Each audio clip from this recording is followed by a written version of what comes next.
नमस्कार, मी संदीप देसाई. बुलेटिनच्या सुरुवातीलाच एका भीषण अपघाताची बातमी आहे. बेळगाव शहरामध्ये झालेल्या एका भीषण अपघातामध्ये 5 जण जागीच ठार झाले आहेत. महिंद्रा SUV गाडीचं टायर फुटल्याने ही गाडी ट्रकवर आदळली आणि हा भीषण अपघात झालेला आहे. आताची सगळ्यात महत्त्वाची बातमी.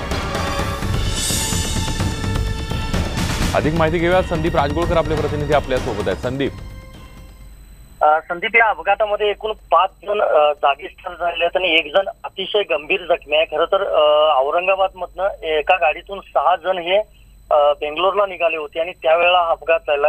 आणि आपण प्रेक्षकांना गाडीचा नंबर सांगूया. MH20DV 7098 असा गाडीचा नंबर आहे. मात्र अजूनपर्यंत कर्नाटक पोलीस म्हणजे बेळगाव पोलिसांना याबाबत जे मृत आहेत त्यांची नावं अजूनही समजू शकलेली नाहीत. आपल्याला माहिती आहे सध्या उन्हाळ्याचे दिवस आहेत आणि रस्त्यावरून गाडी चालताना खरं तर गाडीचे टायर खूप तापतात.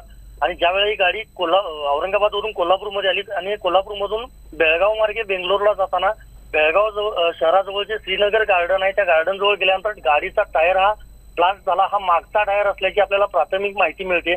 आणि हा टायर ब्लास्ट झाल्यानंतर गाडी डिवायडर वरून पलीकडच्या रस्त्याला गेली. म्हणजे धारवाडवरून कोल्हापूरला जो ट्रक येत होता तो खरं तर फरशी घेऊन ट्रक येत होता आणि त्या ट्रकला जाऊन ही गाडी धडकलेली आहे.